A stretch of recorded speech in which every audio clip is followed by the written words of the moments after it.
Donald Trump, since I know you're watching, turn the volume up. Zohran Mamdani's entire agenda hinges on one big bet. I don't think that we should have billionaires. That New York's wealthiest will quietly pay billions more in taxes without moving a muscle. Increasing the top corporate tax rate of New York to match that of New Jersey, that raises $5 billion, and increasing income taxes on the top 1% of New Yorkers who make $1 million or more a year by 2%. Critics say that it's a fantasy, and they have the data to prove it. So will Zohran's plan work? And what happens if the rich don't stick around? We will put an end to the culture of corruption that has allowed billionaires like Trump to evade taxation and exploit tax breaks. We have to continue to elect more socialists. Socialism.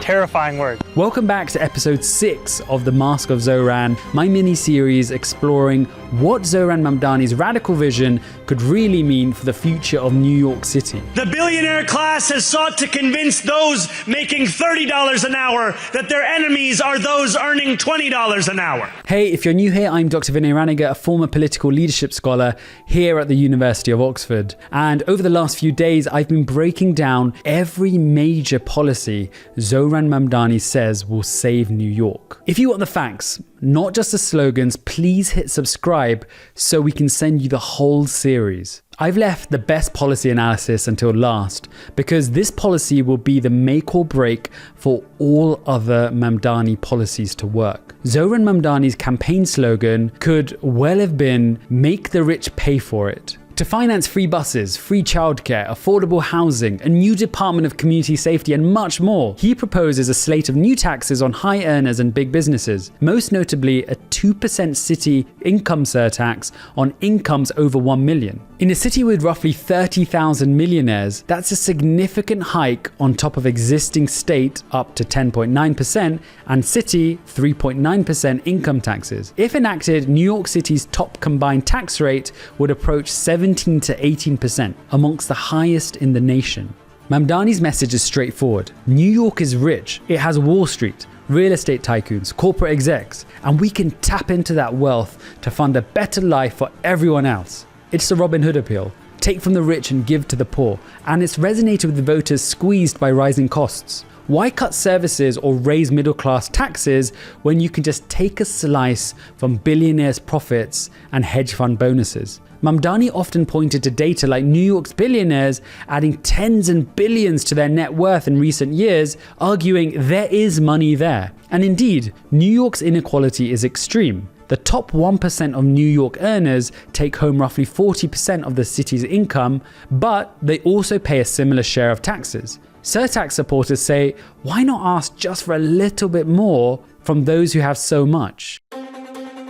The prospect of a millionaire tax, however, sets off alarm bells among many economists, business leaders, and even some Democrats outside Mamdani's camp. We heard Governor Kathy Hochul fretting about wealthy New Yorkers fleeing to Florida if taxes rise again. I don't want to lose any more people to go to Palm Beach. Former Governor Cuomo bluntly said doubling taxes on the rich would drive them out. That's it, I'm gone, he imagined them saying. Business owners say they're going to shut down or leave the city if taxes go up. These concerns aren't just theoretical. New York has already tested the millionaire tax idea, and the results should give Mamdani pause for thought. Let's rewind to 2021. In the wake of the pandemic, facing budget shortfalls, Albany, pushed by progressive lawmakers, ironically including some like Mamdani himself at state level, raised state income taxes on high earners. They pushed the top state rate from 8.82% to 10.9% on people earning 25 million or more, and slightly lower new brackets at 5 million and 1 million. Combined with NYC's municipal tax of 3.9%, top city residents suddenly faced 14.8% marginal income tax. The goal was to raise revenue for COVID relief, schools, and many more things. And initially, it did bring in some more money.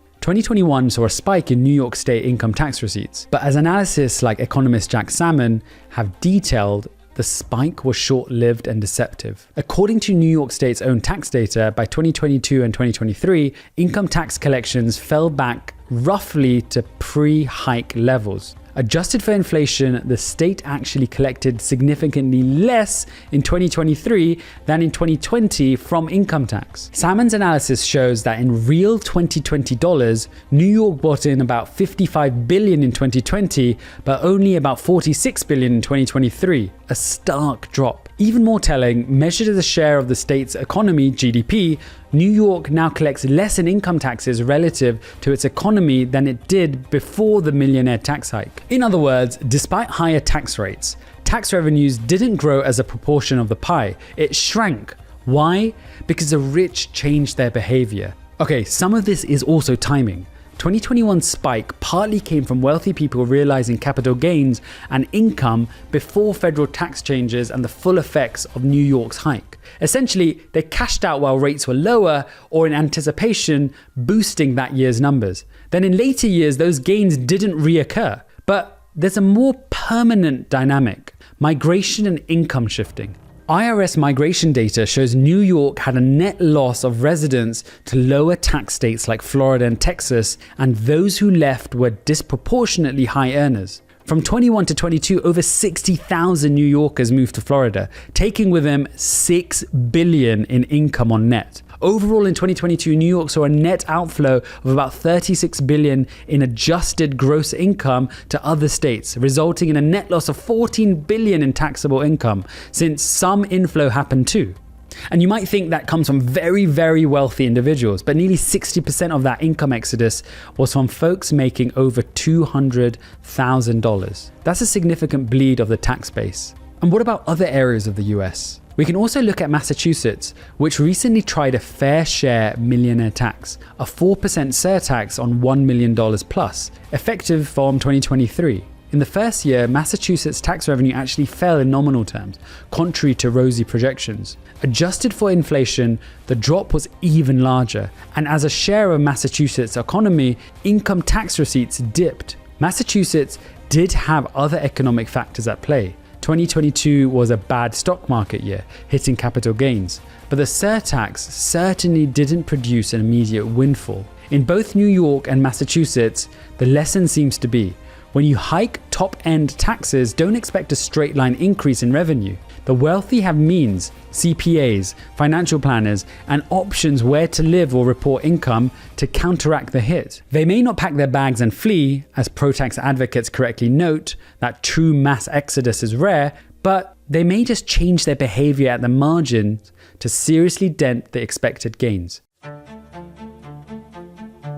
Enter Mamdani's plan, a city surtax on top of the state hike. It's basically doubling down on a strategy that already saw diminishing returns. If a 2021 state hike drove some millionaires to take their primary residence to, say, Miami, how many more might reconsider staying in NYC if this extra 2% is piled on top of them? New York City's budget is heavily reliant on a tiny number of very rich taxpayers. By some estimates, the top 1% of earners pay over 40% of the city's income taxes, and a few thousand taxpayers account for an outsized chunk of that. If even a few hundred of those ultra-high earners change domicile, it can create tens of thousands of millions lost in revenue. We have an example. Hedge fund billionaire David Tepper famously moved from New Jersey to Florida many years ago, and New Jersey's state treasury took a noticeable hit. Governor Hochul's comment about Palm Beach wasn't theoretical. Florida has no state income tax, great weather, and has been actively courting NYC, financial firms, and wealthy retirees. In recent years, Miami's financial district has grown as some Wall Street firms opened offices there, partly to accommodate talent fleeing high taxes or seeking a different lifestyle. Supporters of taxing the rich often counter with Stanford professor Christopher Young's study and his 2017 book, The Myth of Millionaire Tax Flight, which found only 2.4% of US millionaires changed their state in a given year, only slightly above the general population rate, and very few specifically move for lower taxes. They also note New York's millionaire population has kept growing over time, even after past tax hikes. And indeed, not all rich people will leave. Millionaires like me are going to move out of the city if they raise our taxes? That's absurd. The whole point of being a millionaire so you can live wherever you want to live. I choose to live in New York City. Many have deep ties in NYC, business, networks, family, culture. But the key is those that do leave or cut their taxable income can skew the budget. Think of it this way. If New York City has, say, 30,000 millionaires, 2.4% leaving is around 720 people. If half of those are at the very top end, like earning over $5 million a year, that's a big revenue loss. Also, a key thing to note is Young's data was from 1999 to 2011. This was pre-COVID remote work boom, pre-state and local tax deduction cap. Post-2020, remote work and tech have made relocating easier for certain high earners. You can trade a Manhattan penthouse for a beachfront Florida condo and still run your company via Zoom. However, taxes can be a tipping point, especially if other issues also worsen. If the city raises taxes to fund big spending, but then, say, crime or dysfunction rises because of other policies, it could create the perfect storm, pushing the wealthy out. Let's talk about behavior changes short of moving. The rich have accountants for a reason. They might restructure their income, for instance, taking more compensation and stock options or deferred income that could be realized later in a friendlier jurisdiction. Some might accelerate retirement or sell a business before the tax kicks in, giving a short bump, then a decline. There's also the phenomenon of snowbird dual residency. Spend just half the year, 183 days outside New York, and can claim Florida residency and avoid New York taxes while still enjoying NYC in the summer or fall. Many already do this. More could. New York State's auditors chase residency fraud aggressively, but it's a cat and mouse game. Jack Salmon in the Unseen and the Unsaid article concluded, despite higher tax rates, New York now collects less income tax relative to its economy than before the hike. Unlike Mamdani's predictions, high earners didn't just sit still and hand over their cash. Many left, rearranged finances and deferred income. And here's the punchline. Steep new taxes on high earners have failed to generate sustainable revenues. The expected revenue won't materialize, but the economic costs will. Those economic costs include lost jobs. If wealthy investors or business owners leave, they may create jobs elsewhere instead. Less spending in the city, luxury consumption that drives sales and property taxes, and potentially lower growth as entrepreneurship decamps. It's a caution that Mamdani's big plans might be built on a fiscal mirage. If he implements the surtax and budgets as though the money will just be there magically, but then recession hits or the tax base erodes, NYC could face deficits or need emergency cuts. It's instructive to consider the psychology too. Tax policy can sometimes be driven by the tax the rich because they can afford it, but if it overshoots, you can hit diminishing returns or even negative returns. There's a Laffer curve element too. At a certain point, raising rates further yields no additional revenue and can reduce it. We might not know where exactly this point is for NYC, but evidence suggests New York might be nearing it. Salmon essentially argued New York was on the wrong side of that curve post-2021. Less revenue at higher rates. To be fair, not all taxes Mamdani proposes are on individuals. He's floated things like higher corporation taxes, a tax on luxury second homes, and even vacancy taxes on empty apartments. Those too could have unintended effects. Corporations might shift income out of New York City.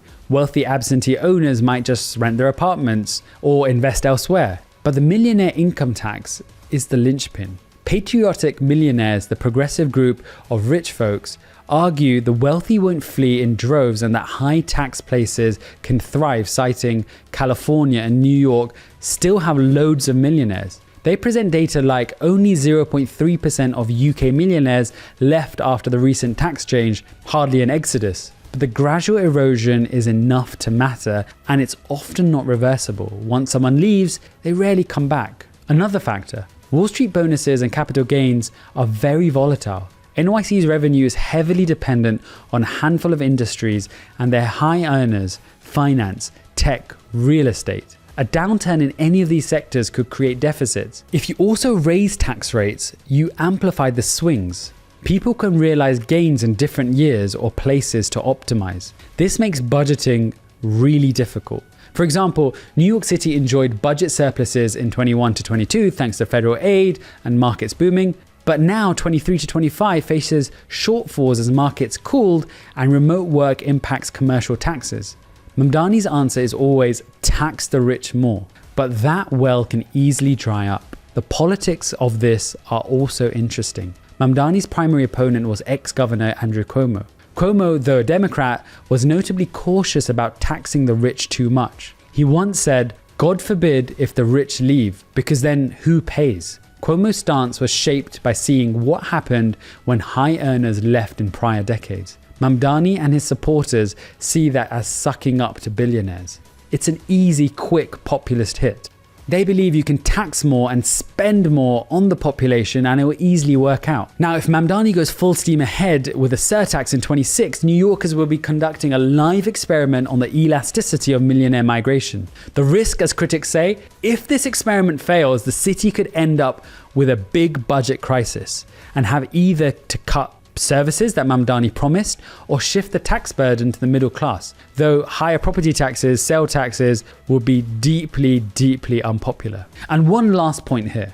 What if Mamdani is right and the millionaires largely stay? Then perhaps the city raises a couple billion extra and funds his programs. That's fantastic. But we've seen evidence that even if they stay, they might earn or report less in the city. Young did find millionaires tend to stay, but he acknowledged they can change their behavior in subtler ways. Also, the Fiscal Policy Institute found the number of New York millionaires still grew after 2017 and 21 tax hikes, but some argue that's partly because the stock market boomed and created more millionaires, not because taxes had no effect. Correlation versus causation.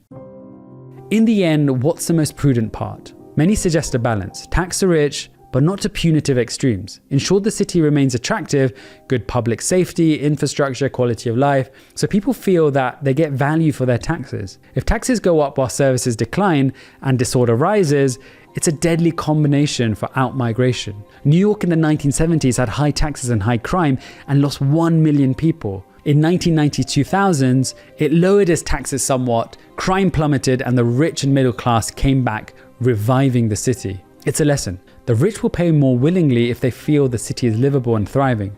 But if they sense they're being milked to fund inefficiency or pet projects they disagree with, they can easily explore other options. So will Mamdani's tax the rich plan work? The recent history lean towards no, or at least not as advertised. It might bring some money in, but likely far less than projected. And it could carry side effects that harm the city's economic dynamism. Eating the rich may win applause on the campaign trail, but it doesn't pay the bills. In fact, New York might collect less tax revenue and find its wealthy golden geese gradually flying away. Mamdani could then face a painful reckoning. Either scale back his ambitious programs or find a new revenue, which often means the middle class through broader taxes or fees, because that's where the bulk of people are. And the main focus should be on growing new industries and skills so people can become rich themselves rather than slicing the pie differently. Mamdani is a declared socialist,